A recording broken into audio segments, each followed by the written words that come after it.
پاور برات موجود کردم، انرژی اتمی. حتی آمریکا هم دیگه نمیتونه تحریمت کنه. بریم واسه تستش. فقط کافیه وصل کنی و شروع کنی به کار. به همین راحتی. 1050 وات.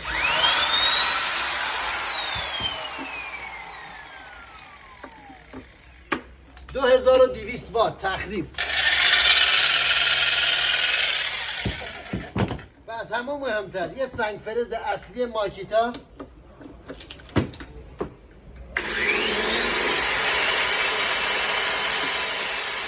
و حتی کارواش.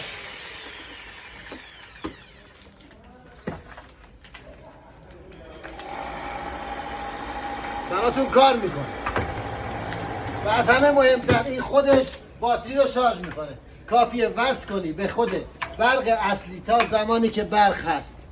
خودش رو شارژ میکنه، برق بره اتوماتیک وار میره رو حالت پاور بانک.